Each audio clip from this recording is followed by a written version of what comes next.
Hello, I'm Michael Gilligan. I'm the Chief Common Ground Officer with Seek Common Ground.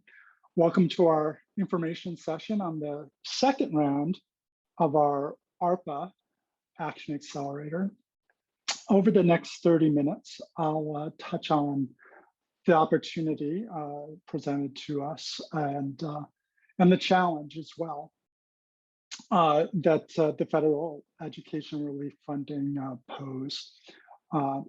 I'll then cover what we at Seek Common Ground are looking for in terms of the type of organization and the kinds of ideas for support.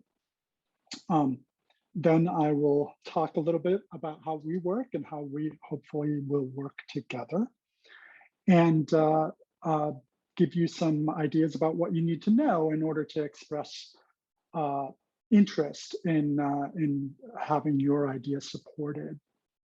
And we'll close with some time to answer the questions that you have. So I think everyone in the world is a veteran on Zoom. This is a Zoom webinar, and so we have a Q&A tab on the bottom of the screen. So please pose your questions in the Q&A function. And as I said, at the close of my presentation, I will get to them. We're recording today's information session. So people who are not able to join live will have access to it. That will be posted on our website by tomorrow. In the chat, you can see some information from my colleague, Tom Picasso, that you can access all our information around this opportunity through the noted link there. So without further ado, I think we can get started with our presentation. So if you're joining us, I think that you're aware of the opportunity. Just as kind of a term of art here at Seek Common Ground, we are referring to what some people call the ESSER 1, 2, and 3 funding. We're referring to it as the American Rescue Plan Act. So our shorthand for the federal relief funding is we're saying ARPA, just as our particular term of art. So I think, as we're all aware, the federal relief funding that is targeted to support a shift in disrupted learning and also to help mitigate the effects of COVID provides a tremendous opportunity.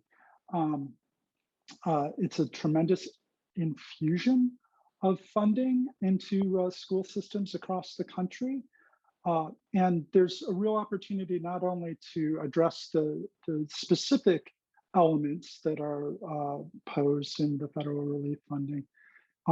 We also think that there's an opportunity for this to be transformative. And so that's why we're launching our second round of support for organizations to ideate around how community voices can have a seat at the table, can both drive decision-making and hold accountable schools and school leaders around how to allocate these resources, and beyond that, how to influence and direct school funding overall. So that, we think, is the opportunity that this opportunity presents. So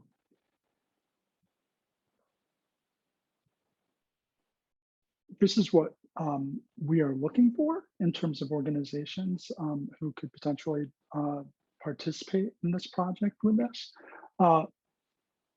First off, we support nonprofit organizations. So either your host organization or you have a partner organization that has 501c3 status. So that's the IRS designation for a traditional nonprofit organization.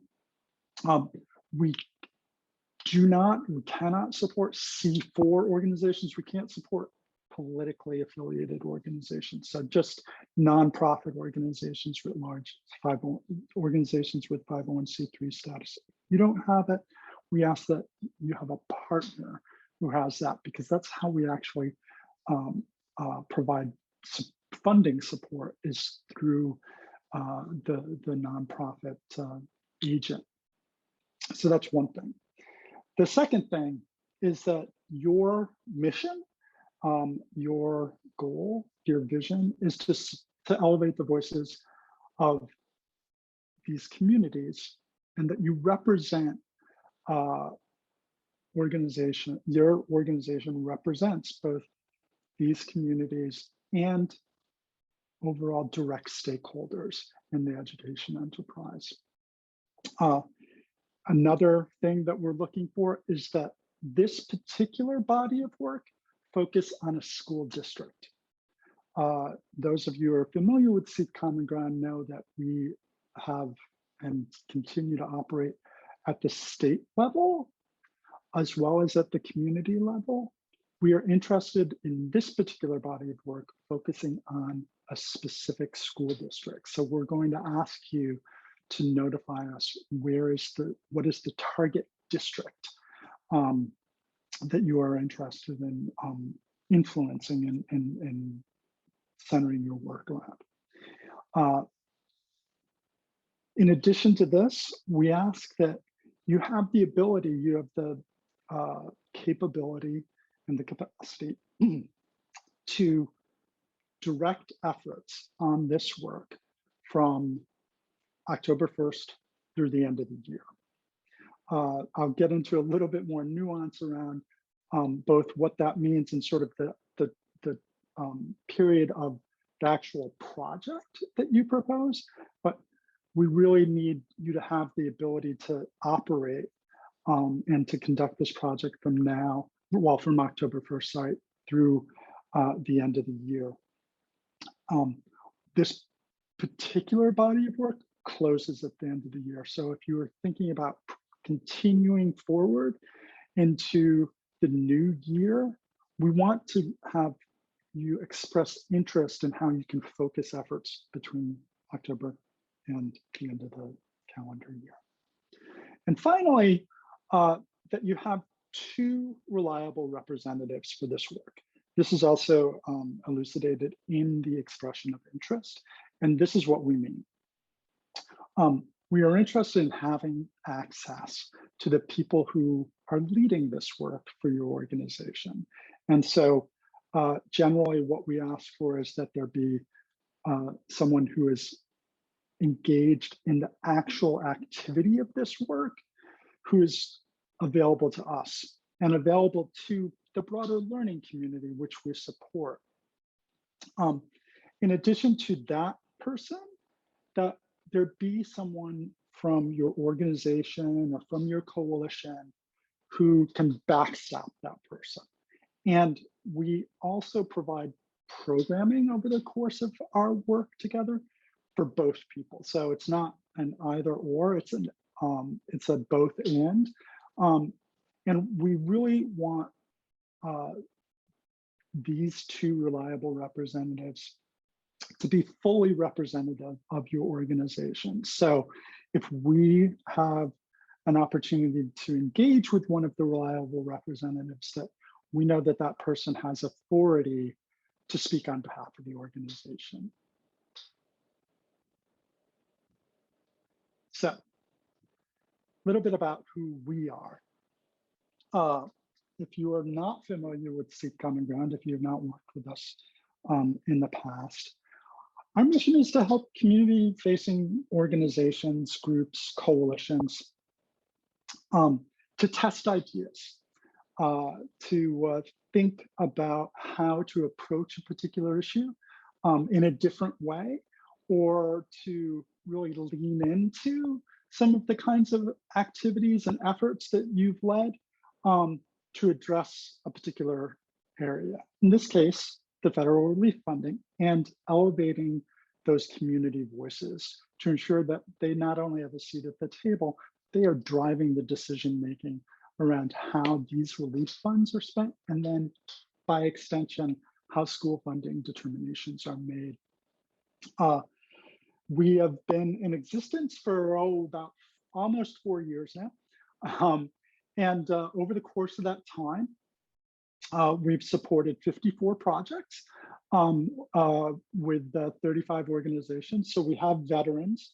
And what's really exciting for us with the ARPA 2, as we're calling it, is that we did support 7 organizations to have in our ARPA 1 Action Accelerator.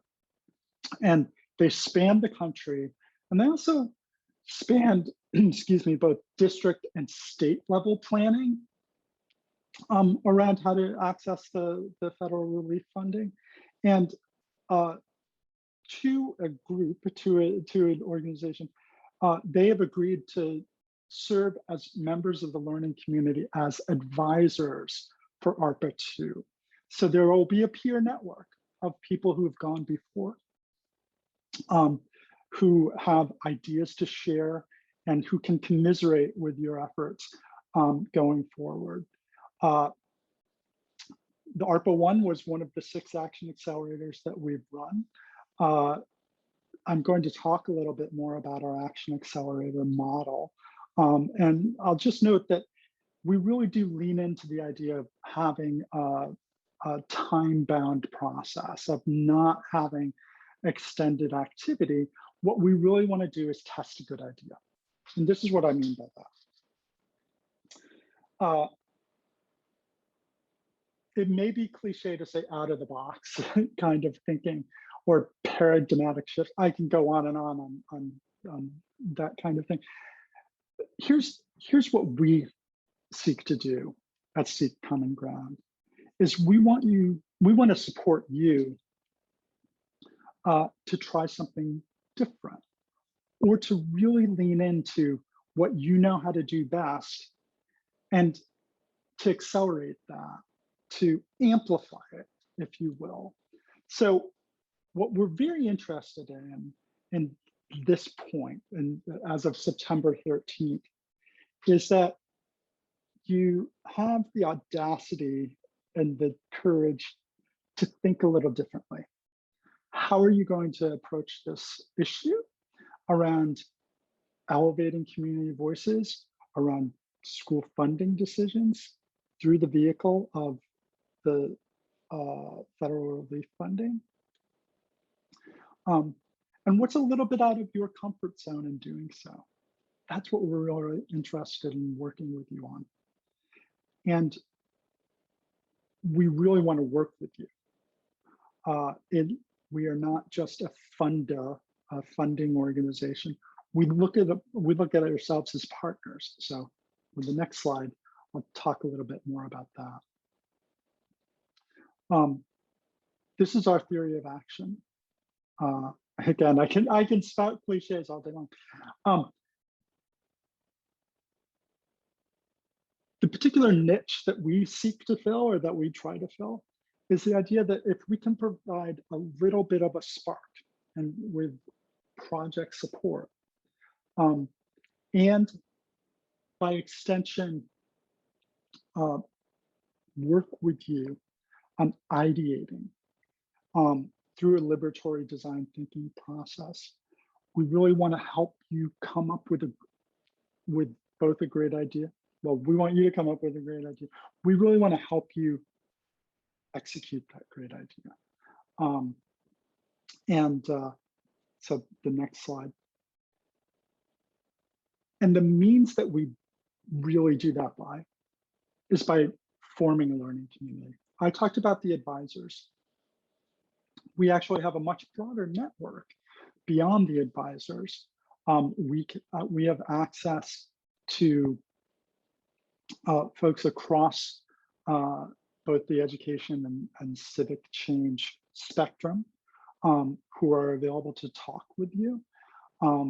We really want to be hands-on with you in working through your idea.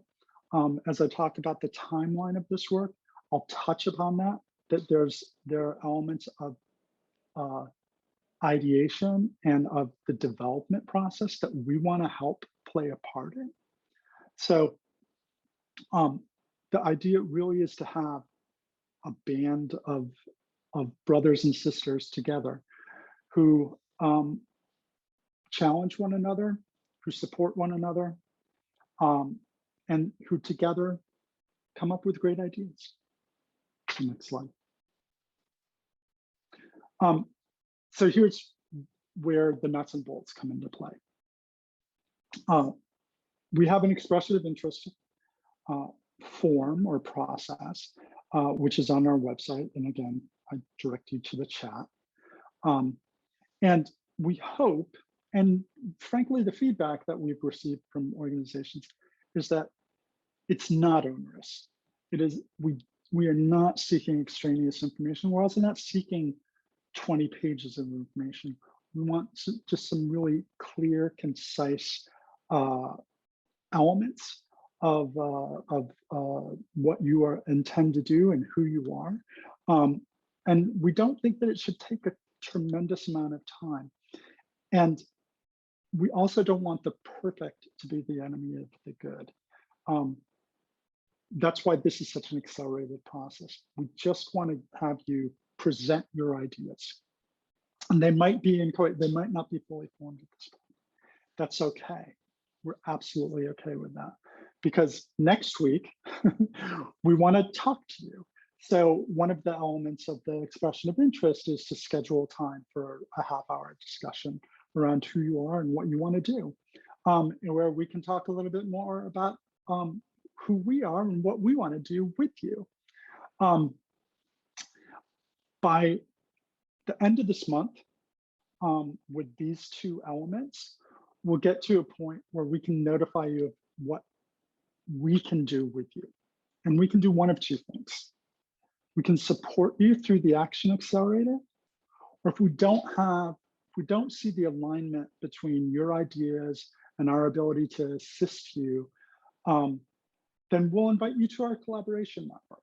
So we'll either support your work through the Action Accelerator, or if we're unable to support that work, then we want you to still come on board if you're willing. And we call that the collaboration network. So we want you to join us in some way, shape, or form. And I'll just note that the collaboration network provides you with the opportunity to access this peer network, the learning community, and also to access the kinds of programming that we provide at Seek Common Ground.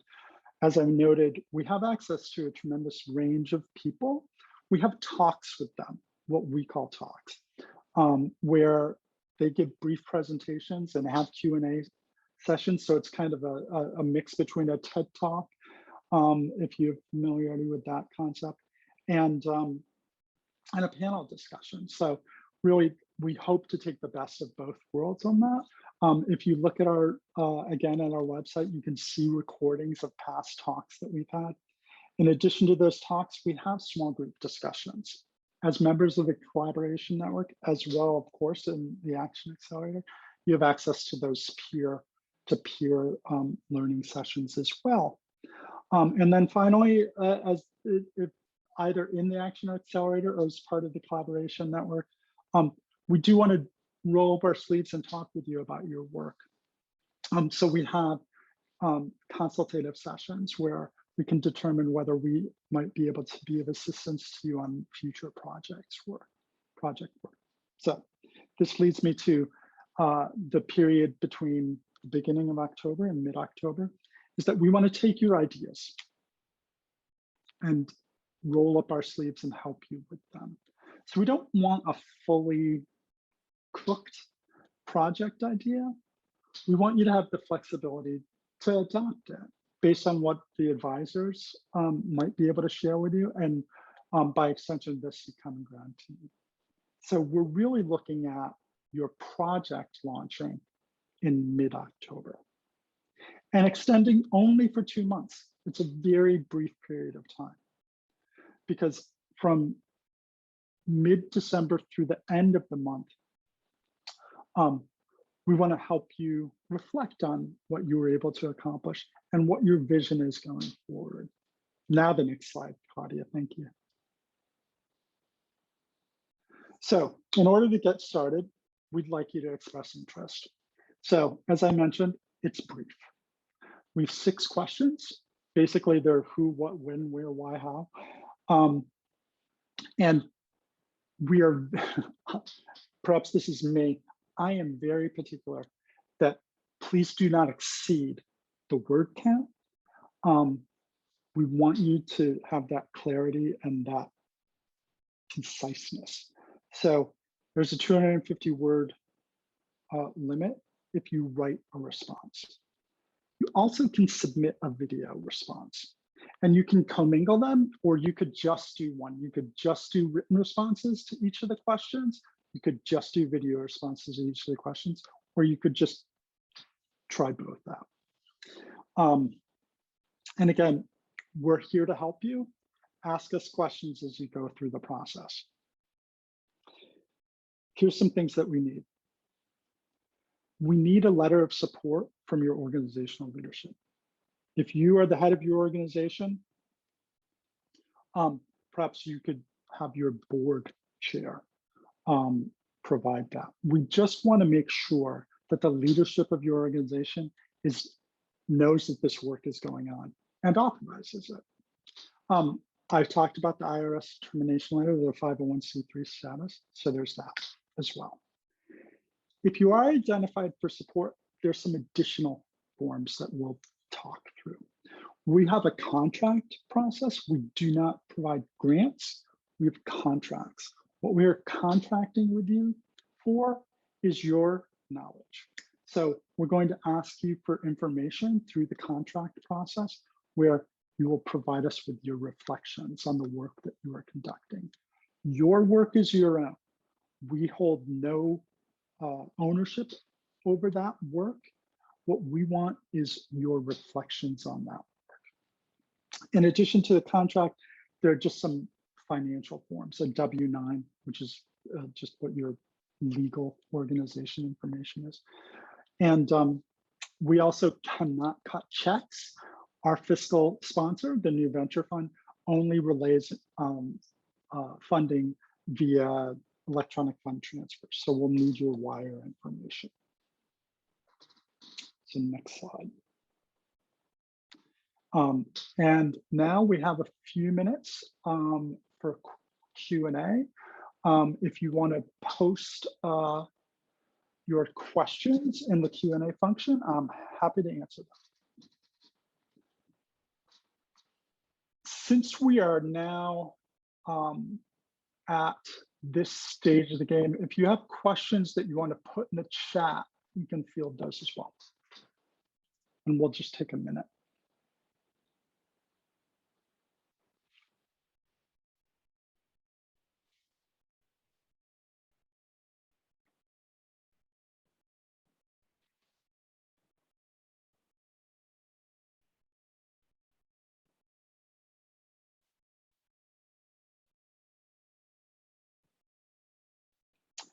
So there's a question in the Q&A box for us. It is, can this process be audited?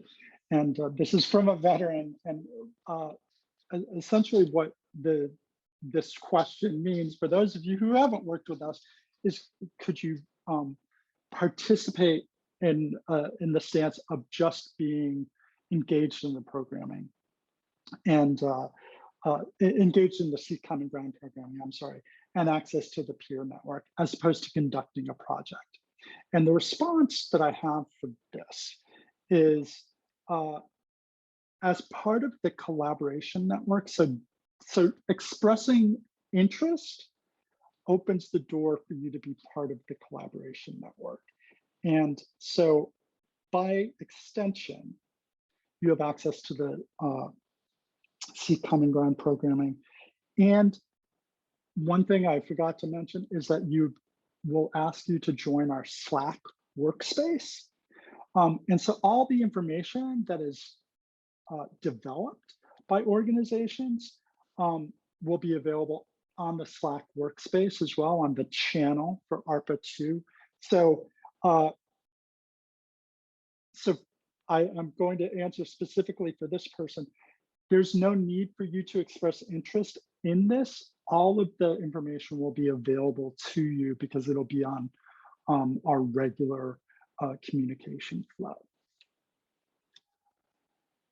So the next question is,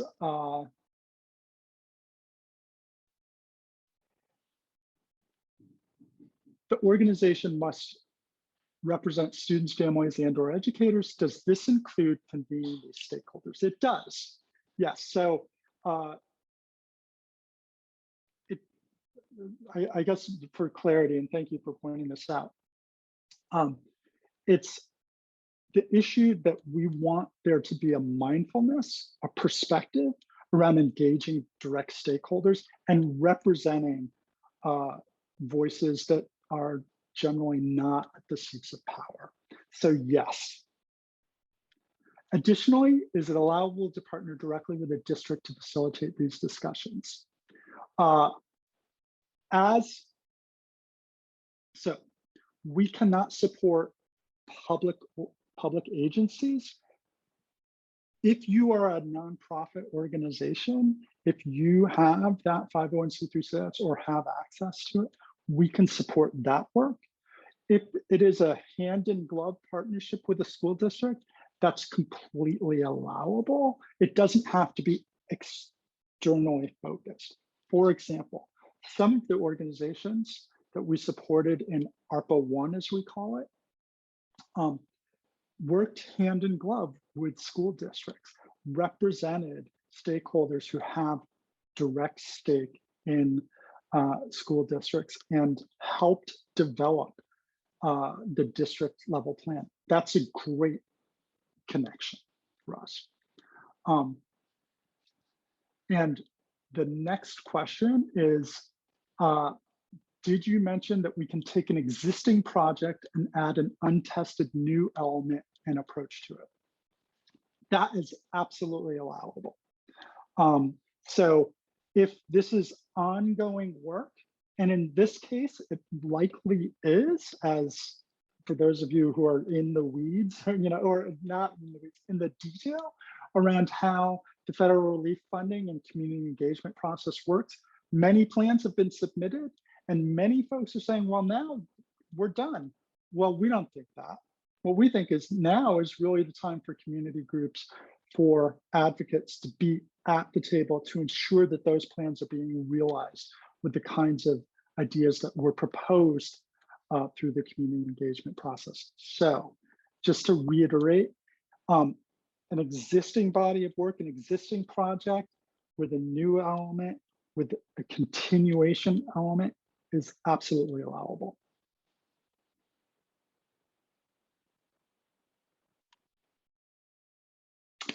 We'll give you one more minute for any open questions.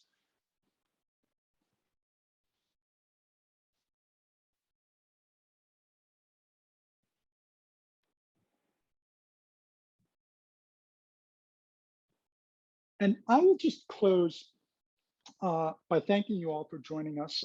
Those of you who joined us live and those of you who are accessing the recording, thank you for joining us as well. And just over the course of the next few days, we know that this is a tight timeline. Just reach out to us if you have additional questions. We think that the FAQ, the expression of interest process itself, that those are pretty clear, but if they're not, please let us know. We want to help you do the best work you can do. So if you have questions, if there's something that's confusing or perplexing, please reach out to us. You can do that again by accessing our website. And we look forward to getting expressions of interest, excuse me, from you, and welcome you to our network. Oh, one more quick question. So, are we able to work with individual schools, or is the unit purely districts? And is there a preference on size of district and/or rural versus urban versus suburban? So, it would be interesting if now it would be a little bit out of the box for us. So again, a challenge and an opportunity to look at a site level plan. And so don't be dissuaded from that. And the size of the district, we're not that concerned with. What we're really concerned with is that the district that you potentially focus on have those key constituent groups, and that you be an advocate for them. And with that, I will close. Thank you again for your time, and we look forward to talking with you in the days and weeks ahead.